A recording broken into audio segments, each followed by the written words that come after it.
and you are watching my YouTube channel. बेटा आज जो है हम +2 फिजिक्स से एक चैप्टर स्टार्ट करने जा रहे हैं जिसका नाम है electrical capacitance. Let's see electrical capacitance. अगर बेटा हम इलेक्ट्रिकल कैपेसिटेंस की बात करते हैं तो काफी कुछ हमें इसके नाम से ही क्लियर हो रहा है. तो कैपेसिटेंस का मतलब क्या होता है? हम कह सकते हैं कि कैपेसिटी, ठीक है. और जब इलेक्ट्रिकल की बात आ गई तो चार्ज हम कह सकते हैं. तो यहां पे मैं क्या बोलूंगा, कैपेसिटेंस क्या है? तो हम बोल सकते हैं किसी कंडक्टर के द्वारा कितना चार्ज स्टोरेज किया जाता है या कितनी एनर्जी स्टोर की जाती है, उसको हम क्या कह सकते हैं. जब उसकी मेजरमेंट हम करेंगे उसको हम क्या बोलेंगे, इलेक्ट्रिकल कैपेसिटेंस. अगर आपने इसको डिफाइन करना हो तो हम लिख सकते हैं to measure the ability of the conductor that how much charge as well as energy is stored by it, that will be called as electrical capacitance. तो बेटा हमने जो है इलेक्ट्रिकल कैपेसिटेंस के लिए एक छोटी सी डेरिवेशन करके देखनी है, वो क्या है. तो लेट्स सी. तो हमारे पास क्या हुआ, किसी कंडक्टर के लिए हमने कोई चार्ज दिया. मान लीजिए हमने क्यू चार्ज दे दिया. जब हम किसी भी कंडक्टर को कोई चार्ज देते हैं तो क्या होता है, उसका पोटेंशियल कुछ ना कुछ एक्ट करता है. इसका मतलब जैसे जैसे मैं चार्ज बढ़ाऊंगा वैसे वैसे उसका पोटेंशियल भी इंक्रीज होगा. तो इसका मतलब क्यू इज प्रोपोर्शनल टू क्या बन गया, V बन गया. तो इसका मतलब ये हो गया कि जैसे जैसे क्यू बढ़ाया वैसे वैसे उसका पोटेंशियल भी इंक्रीज हुआ. अब इस प्रोपोर्शनल को हम यहां से हटाना चाहते हैं तो हमने क्या लिखा, Q is equal to CV. यहां पे C जो है इसको हम एक कांस्टेंट और क्या कह सकते हैं, इलेक्ट्रिकल कैपेसिटेंस कह सकते हैं. This is electric capacitance. ठीक है जी. तो C is the constant of proportionality and is called electrical capacitance और electric capacitance. अब यहां से अगर मैं C की वैल्यू निकालूं तो C किसके इक्वल बनेगा, that will be equal to Q by V आ गया. इसको हम इक्वेशन नंबर 1 मान लेते हैं. तो this is basic expression for the capacitance.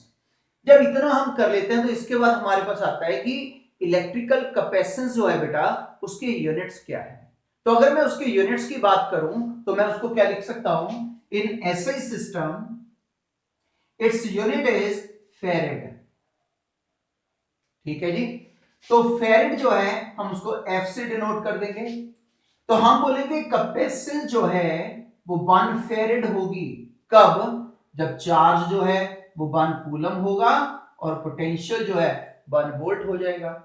तो it will be 1 coulomb per volt. तो मैं कह सकता हूं इलेक्ट्रिकल कैपेसिटेंस अगर आपने in term of farad define करनी हो तो हम क्या लिखेंगे, electric capacitance is said to be 1 farad if 1 coulomb of charge is required to raise through the potential of 1 volt, that is called as 1 farad. So this is the, you can say, SI units of the electrical capacitance. जब इतना हमने कर लिया बेटा तो हम बोलते हैं कि आपके पास जो कैपेसिटेंस है इसके कुछ अदर प्रैक्टिकल यूनिट्स भी है. तो जरा उनके ऊपर भी बात करते हैं. तो हम लिख सकते हैं other as well as smaller practical units of the capacitance. तो लेट्स सी हियर बेटा. तो इसमें हमारे पास सबसे पहले आता है 1 माइक्रोन फेरेड. जब 1 माइक्रो फेरेड तो it will be 10 to the power -6 farad. फिर आता है 1 nano farad. Nano mean 10 to the power -9 farad. फिर आता है 1 पिको फेरेड. तो it will be 10 to the power -12 farad. कई बार आपको बेटा और इसको 1 पिको फेरेड को हम और क्या लिख सकते हैं, 1 माइक्रो फेरेड लिख दिया जाता है. तो it will be also equal to 10 to the power -12 farad के इक्वल आ जाएगा. जब आपने इसके स्मॉलर यूनिट्स हमने कर लिए, इसके बाद हमारे पास इसका आता है dimensional formula. Now we are able to just finding its dimensional formula. How we can, let's see it. तो हमारे पास क्या बनेगा, therefore we know that capacitance is equal to Q by B. ये हम सबको अब पता लग गया है। अब अगर मैं पोटेंशियल की बात करूं तो वो होता है work done per unit charge. ये वैल्यू मैं यहां पे सब्स्टिट्यूट करता हूं तो Q over work done over charge आ गया, तो इट विल बी क्यू ऊपर चला गया तो ये बन गया Q into Q Q square over work done. बेटा चार्ज के अगर डायमेंशनल फॉर्मूला की बात करूं तो हमारे पास होता है एटी, तो ये क्या बन गया एटी का स्क्वायर भी आ गया। वर्क डन हम सबको पता है ml2 t माइनस 2 के इक्वल होता है, तो it will be written as m ऊपर चला गया n की पावर क्या आ गई -1। उसके बाद यहाँ पे l की पावर 2 है, जब ऊपर जाएगी तो l की पावर -2।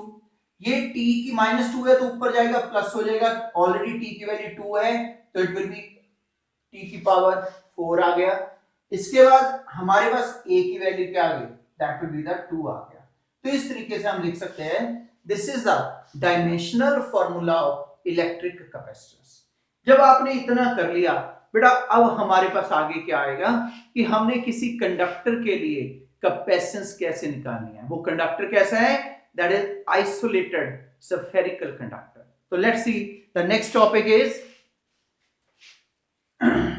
तो नेक्स्ट टॉपिक है हमारे पास capacitance of an isolated spherical conductor. तो देखते हैं जरा capacitance of an isolated spherical conductor। ठीक है जी, आइसोलेटेड स्फेरिकल कंडक्टर की अगर हम बात करते हैं, हमने फ्री स्पेस में एक आइसोलेटेड स्फेरिकल कंडक्टर ले लिया लाइक दिस, और जिसका रेडियस जो हमने क्या बता दिया स्मॉल r है, लाइक दिस। एक हमने इस तरीके से कंडक्टर ले लिया और जिसका रेडियस जो है वो r आ गया। हम क्या बोलते हैं बेटा, what kind of the charge we are just giving to the this conductor, वो सारे का सारा चार्ज हम एज्यूम करते हैं that will be concentrated at its centre. तो जब मैंने इसको चार्ज दिया तो वो चार्ज यहां पे कंसंट्रेट कर गया, हमने ये बोल दिया। अब इस चार्ज की वजह से अगर हमने किसी भी पॉइंट के ऊपर पोटेंशियल कैलकुलेट करना होता at the surface of this spherical conductor, तो वो हमारे पास क्या बनना था, तो हम लिख सकते हैं the electric potential at any point on the surface of the spherical conductor that will be equal to, तो 1 over 4 pi epsilon naught into Q by R आ गया। This is the equation number हमारे पास क्या बन गया 1 बन गया। अब आप हमने निकालना क्या है बेटा, हमने तो इस कंडक्टर के लिए जो स्फेरिकल कंडक्टर है इसके लिए कैपेसिटेंस निकालनी है। अब आपने पढ़ा है कि कैपेसिटेंस जो होती है वो क्या होती है Q ओवर V, तो हम लिखेंगे here we know that the capacitance is equal to Q over V आ गया। आपने ये जो इक्वेशन 1 बनी इसको आपने 2 में सब्स्टिट्यूट कर देना, सब्स्टिट्यूटिंग 1 into 2, तो हमारे पास क्या बनेगा C is equal to Q over V की वैल्यू क्या आ गई 1 ओवर 4 पाई एप्सिलॉन और Q ओवर R। बेटा जब हमने यहां से देखा तो Q से Q कट गया और ये ओवर है तो इसको ऊपर लेके गए, तो C इक्वल टू क्या बना 4 pi epsilon naught into R आ गया। तो यहां से हमें क्या क्लियर हुआ, जो कैपेसिटेंस है that is directly proportional to R है, capacitance is directly proportional to R, मतलब कि जितना ज्यादा इसका रेडियस होगा उतनी इसकी storage of the charge ability जो होगी वो ज्यादा होगी, इसकी कैपेसिटेंस भी उतनी ज्यादा होगी। तो इस तरीके से हम जो है कैपेसिटेंस कैलकुलेट कर पाते हैं। बेटा जब हम कंपटीशन की बात करते हैं यहां से एक क्वेश्चन आपके कॉम्पिटिटिव पॉइंट ऑफ व्यू बन जाता है, वो क्या है, to calculate the capacitance of the earth. सीधा ही क्वेश्चन बन गया calculate the capacitance of the earth. तो अगर मैंने कैपेसिटेंस ऑफ द अर्थ की बात करनी होती तो हम लोगों को एक चीज तो पता ही है कि अर्थ जो है एक स्फेरिकल कंडक्टर के नाते काम करता है। तो हम क्या बोलते हैं कि we know that spherical conductor के लिए अगर कैपेसिटेंस की बात करूं तो वो हमारे पास क्या थी 1/4 pi epsilon into small r हमने ले लिया।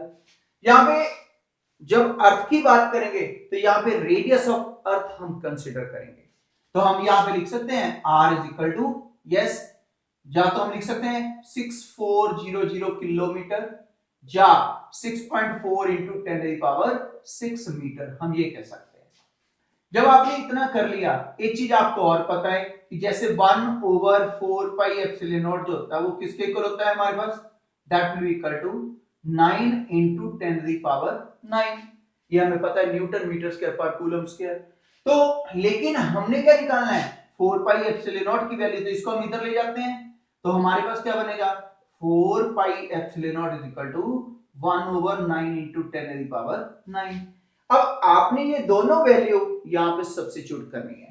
जब हम ये दोनों वैल्यू यहां पे लिखेंगे तो कैपेसिटेंस हमारे पास क्या बनेगी 1/9 इंटू 10⁻9 इंटू 6.4 इंटू 10⁻6 मीटर हम ये कह सकते हैं। बेटा जब हम इसको सॉर्ट आउट करेंगे तो मैं सीधा ही रिजल्ट लिख रहा हूं कैपेसिटेंस जो आती है वो 711 माइक्रोफैरड के आसपास आ जाती है। ठीक है मेरी बात जी।